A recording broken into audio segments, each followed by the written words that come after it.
Hello and welcome into Box Score Network's YouTube channel. Also, we got to think of a name when we have these random reaction videos. But breaking news, George Pickens traded from the Pittsburgh Steelers to the Dallas Cowboys. I'm Sam Short. That's Austin Freed of Box Score Network. Austin, when this news came through, when the Schefter tweet hit your phone, what was your first thought?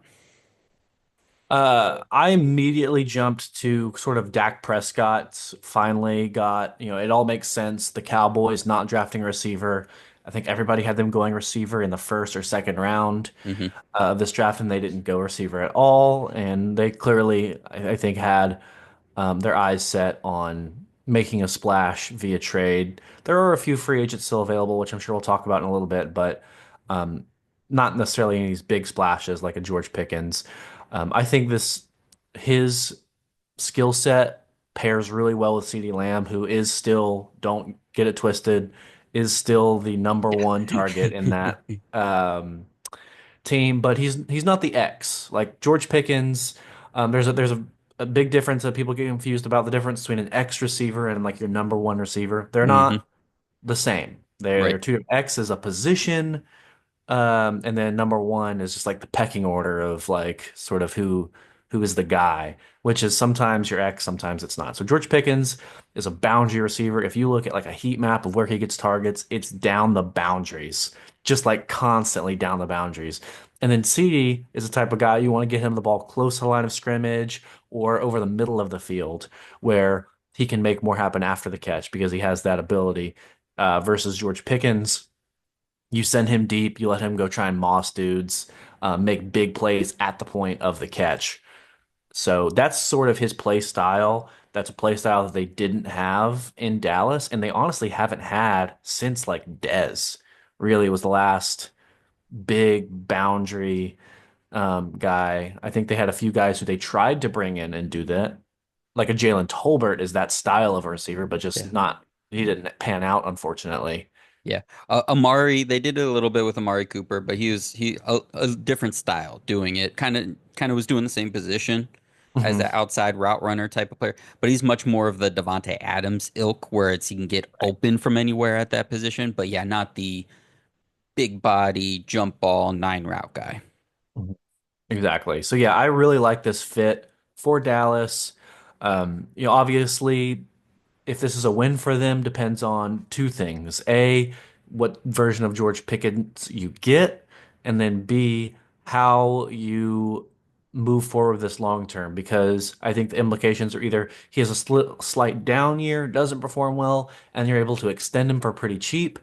But if he performs really well, he's going to be expensive, and I don't think they're going to be able to extend him if he ends up, performing really well. So in that case, I think they're hoping to get a comp pick for him, which could be a third round comp pick, which is what they lost in the trade. So they could just basically be getting a free rental of George Pickens if he leaves and they get a third round comp pick. It could be essentially just this free rental to really boost their offense this year. Yeah, I mean the math for the Cowboys makes complete sense. Now the only trepidation is like trading for Steelers receivers doesn't Yes. normally go well. You know, you go down the line, it's from AB to Martavis Bryant to Deontay Johnson, Chase Claypool, obviously. Um, Juju Smith-Schuster is the like best version of that, but that was a free agent. That so if the Steelers are willing to give somebody away, it's usually not for a good reason for another team. Um, but yeah, this is I mean, in terms of a swing, right? Taking a swing, it was very clear in the draft that Dallas wanted Tet McMillan. All the it was all he's not falling past 12. But after Tet, they weren't going to chase. They were like, okay, let's just do the trenches, let's do our thing, and they don't. They're on the phone with the Steelers through the draft. They were trying to get Pickens during the draft. Um, I my standpoint, what I'm assuming at this point is maybe they're trying to move back and around and stay kind of. They didn't want to trade one of their good day two picks, right? So could they move back and move up and do all these things because they didn't have a fourth round pick in Mingo. So I think they wanted Pickens specifically, like you said, to be this downfield X player, and they weren't going to just take another receiver just for the heck of it. Pickens and that skill set. So Tet McMillan, that big body outside guy, was what they were looking for to complement their offense. They've been looking for this guy for a long time, right? So we mentioned Amari Cooper. Michael Gallup was kind of that before he got hurt. They even tried Steelers wide receiver James Washington, who's not a big body guy, but he's a downfield guy. They tried Brandon Cooks for a couple years here. Um, you mentioned Tolbert. They just haven't found that player that is really consistently stretching the field and letting CeeDee Lamb have full operating room in the middle of the field. So I love this for Dallas. What did you think about this for Pittsburgh? Well, for Pittsburgh, we knew as soon as the DK trade happened, I was like, these are redundant receivers. These are two X's, and you need an X, a Y, and a Z, and all this stuff, and you got two X's, and I thought maybe DK was a guy you could sort of mold and use in some sort of a unique way, but it's not how he'd been used before. So this was something that I had thought uh, acquiring DK was a sign that George Pickens might not be long for Pittsburgh. So I wasn't necessarily caught completely off guard by the trade. It was definitely something that I knew was a possibility.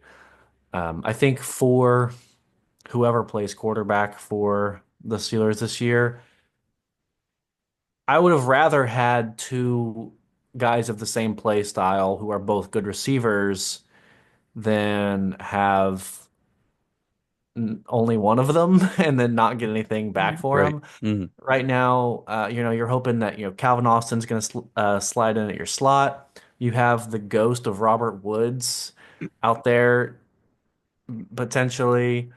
Roman Wilson's another guy who is more of a slot receiver. Yep. I don't really know who fills in and plays the role of your move guy who you pair with like a Roman Wilson or a Calvin Austin, on one side of the formation, then you isolate DK on the other. I don't know who that classic Y or Hmm. Z is going to Hmm. be Hmm. in this situation. So I do fear, I mean, maybe you move Cordell Patterson back out to receiver, Oh God. right? Like I don't like I feel like maybe that's one of your better options in-house at this point if you're the Steelers.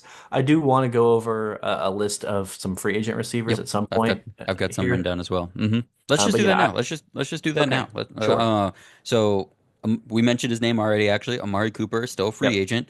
Um, Probably not from a positional standpoint, like you're saying, but just talent. Someone in the building. Keenan Allen is still a free Yep. agent right now. Gabe Davis was just released by the Jaguars today. So in terms of that, just like literally what George Pickens was due, just like straight down the sideline. He is out there. Pull a name out of the hat from the Packers wide receiver room if they want to move on from somebody. It was there's Steelers film guy, Steelers DB on Twitter is doing a Dontavian Wicks breakdown right now as we speak. Some Christian Watson talk is interesting out of Green Bay. So pick a name out of that hat if you want. But what do you think of any of those names as a fit? And then any other ones that you thought of? Amari Cooper's definitely the guy who Yep. I would want out of this group that you've named so far. I think there are a few sneaky names that I would honestly just add to the receiver room if I were Pittsburgh, just because I think they have a skill set that can elevate the room because it's just sort of desolate right now. I think Tyler Boyd is someone who could potentially come in and play a role. Um, you already tried Allen Robinson, and I'm off the Allen Robinson train at this point, so I'm not going to say him. I think Anthony Shorts, though, the speedster, who Hmm. mostly known for his time in Cleveland. I don't know where else he's jumped around at this point in his career, but I think of him as a Brown. He The is Steelers had some pre-draft interest in him. I think they brought him in for one of those pre-draft 30 visits. really, yeah, that would check out then because I mean he's super fast, and Miami. I He's think been in he's Miami someone. since the Browns cut him. That makes Okay, sense. yep, that's right. I do remember that.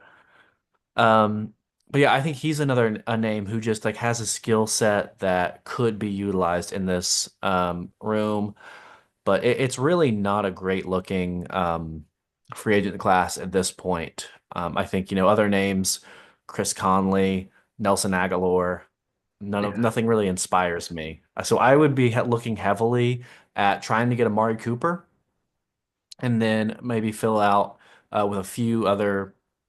roles like a speedster and Anthony Schwartz.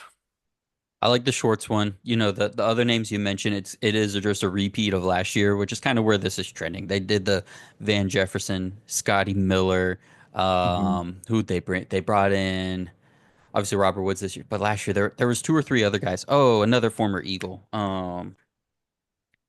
Quez Watkins. Quez Was it? Watkins. Yep. Yeah. So they just did a grab bag of like young veteranish receivers to see who might play. So some Steeler fans had some shivers down their spine when you just named all those names and running back. I love the Amari Cooper thing. I'm surprised he's still out there, which to me says like He just this is wants the too kind much of money. thing we see, whether it's the money and by the Steelers have cash to spend this year, man. They have because they have a floor. They haven't the 3 year minimum floor. Like need to make up some cash for that. They haven't given TJ Watt his extension yet. They're going to, but they're like they have cash to make up for. So if they want to throw 15 million bucks at Amari Cooper for this year, they can do that. They have a bunch of restructures they haven't done from a cap perspective. Um, so I like going for one of those bigger name guys, even a Gabe Davis, just to be a blocker, a bit big, fast, straight line guy, to try and round out that room with even a little bit of talent, a little more than there was last year. I got I some think questions. Go there's one ahead. more name that I had talked about earlier. I wrote down and I forgot to say. Brandon Powell actually looked pretty good for the Vikings last year and is a free agent, and I think he could be a name.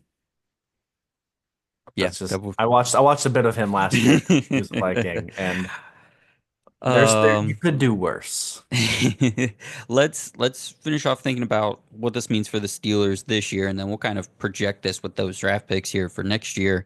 Um, and you mentioned like who this impacts at quarterback. I don't think this has any bearing on quarterback. I got a Slack today from our buddy Parker actually about like, oh, this means like Rodgers is a no go, right? I think this has no bearing on Rodgers pre-trade, post-trade from Rodgers' side, from the Steelers' side.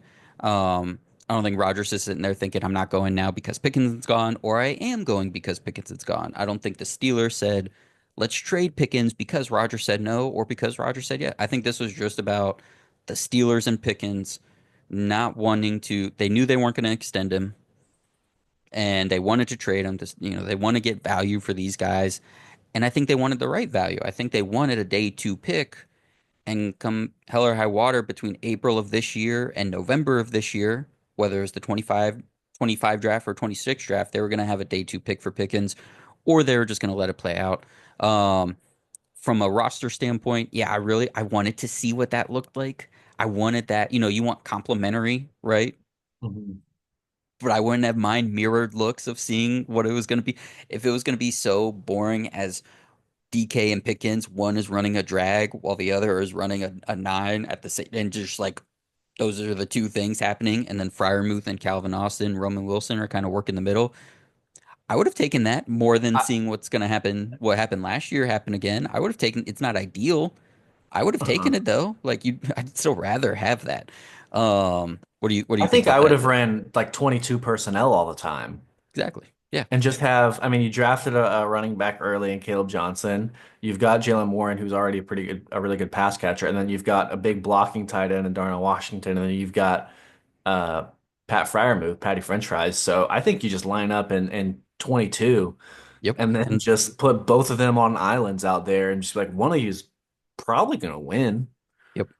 It's the Corey Davis, AJ Brown, Arthur Smith offense in Tennessee. Yes, Derrick that's Henry exactly. outside. So it's Yep. exactly what it could have been, but it's clear that it wasn't in their plans at any point. Um, and let's spin this forward here to 2026. Okay. The Steelers now have 12 picks projected in the 2026 draft with a bunch of comp picks. They got like four comp picks coming in for 2026. Two threes, two fours, two fives, two sixes, their own first, their own second, their own seventh. The draft is in Pittsburgh next year.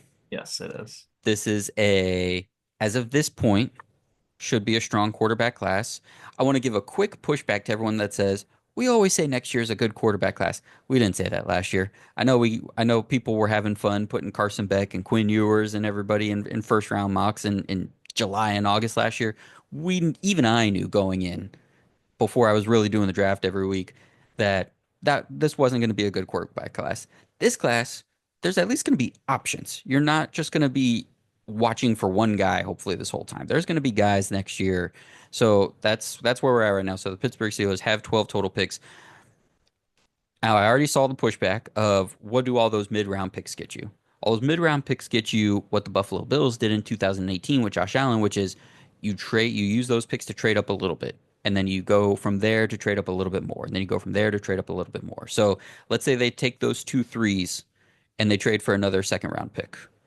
And then they take those two second round picks and trade for a late first round pick, or they take one of those seconds and their first to trade up for a higher first, and then they take a one and a two and get up into the top five or the top 10, and then a future one. There's so many machinations. It's not they're going to offer their first round pick and two thirds and say, will anybody give us the second overall pick for a quarterback? It's going to take some steps unless this thing really, goes out from under them and they end up with a high draft pick. But it's just not going to happen. Doesn't matter who the quarterback is. Mike Tomlin. I was talking to our buddy Robertson today. He would have to just not show up for that. Like even if he just walks in and doesn't say anything for 20 weeks, they're going to win 9 games. It's going to happen. So this is a play. I think what probably happened was they wanted to get a guy for this year. Maybe they draft a receiver and try to develop him. That would be nice. The receiver room's a little light, but he probably wouldn't have helped you. It's not going to make a huge difference in the win column. Pickens to Calvin Austin or to insert receiver from the draft this year. Although I would have liked Elikai Omenor. But anyways, um, once they weren't getting that day 2 pick for Pickens, this turned into let's create some value for 2026 and try to move up for a quarterback. And that's what the Steelers are doing. Fans want them to have more of a forward thinking approach, big picture approach. This is a small step towards them doing that, even if it means a small step back this year. Anything else on Pittsburgh's side for thinking about next year and thinking about what those draft picks could mean? Yeah, you're putting a lot of chips in the basket of hope, I think, I think we can Hmm. do this. I think we can trade up. I think we can go get a quarterback. I think the next class is going to be good. And that's just very risky for me. And it's not really a Steelers brand of Yep. attacking their roster. I feel like the Steelers historically have been a much more like here and now, let's focus on what we've got, a bird in the hand, versus two in the bush kind of team. But if you're trying to compete in the current landscape of the AFC, I feel like this is kind of your best shot of Yep. putting your eggs in one basket and just hoping it lands. Because if it doesn't, you're just able to take another swing again in 2, 3, 4 years. Um, and if it does hit, hopefully you're competing for a championship in the AFC. But if you just kind of stick and accept what's coming to you, you're going to be stuck in this 500 land that the Steelers have been, and constantly be playing second fiddle to the Ravens in your own division. 100%. Yeah. I mean, when Omar Khan well, first when Ben retired after 2021, they draft Kenny Pickett in 2022 and do Mitch Trubisky. So a 5 year senior coming in who fell to us at 20 and this like young veteran who has starting experience, former second overall pick. So they tried both those routes, right? That didn't work. The waiting and the bringing a reclamation in. Um, they tried that over the course of 2 seasons. Last year they bring in Russ. They bring in Justin Fields. Those are two other versions, right? Another reclamation, a veteran who's won a Super Bowl on his last legs. Like they've tried a bunch of different stuff at quarterback. Right now, bring in Mason Rudolph, so you might be a bridge quarterback year, or maybe it's another big swing in an big swing in an Aaron Rodgers, a la Russell Wilson, just a little higher ceiling potentially. They've tried all that. It's been 4 years of trying those things and seeing what falls to you and trying to keep the roster as good as possible to do it. Um, and yeah, at the end of the day, like we're waiting on Aaron Rodgers and seeing what Mason Rudolph has got, and a 6th round pick and Will Howard that Steelers fans think is the next Ben. So we'll see. But it is a lot of hope. It is a lot of guessing. But you also, that bird in the hand. I love that when you mention it. But like that bird in the hand was George Pickens, and you're like, we know what this bird is. we know when this bird is ready for a new bird cage. We're not going to buy a new bird cage. We're just going to let the bird go out and find its own bird cage. Bad metaphor. But I've heard worse. but if we let that bird go, then hey, who knows? Maybe two new birds will come in. So, um, I think this is a home. I won't say a home run for Dallas. We don't know for sure, right, how it's going to work out, but I think it's a good swing for them. And for Pittsburgh, like little forward thinking. They brought in DK Metcalf, so they kind of insulated themselves from doing this a little bit. And we'll see what 2026 brings. Anything else for you, Austin, on this trade? No, I think we've hit both sides of it. I think overall, I lean slightly more towards favoring, Dallas's side because it's really just no or very low risk on their part. Yeah. And I think it just does help the team. And we could see the resurgence of Dak, hopefully, able to bounce back from a down year. Yeah, the 2025 person in me that's just looking forward to this year and what's going to happen is very excited to see Pickens and Dak and CD, and then the hopeful still Steelers fan that can be more forward thinking and is I'm I'm excited for that aspect of 2026. Unfortunately for the Steelers, it's going to look the same as 2024 from a wide receiver room, I guess, but unless Amari Cooper comes in, but we'll see. But yeah, for Dallas, I think this is a great move for them to try to keep up offensively with the NFC, with some of those top teams. And we will continue to monitor any situations. And Austin, in 358 days, when we're getting ready for the 2026 NFL Draft, we'll see what Pittsburgh does in Pittsburgh. But that's going to do it for us here on Box Score Network. Thanks, Austin, for jumping on. Thank you all so much for watching. Please like this video, subscribe to the channel. New stuff coming your way. You will hear all about that soon. So thank you all so much. We will talk to you later.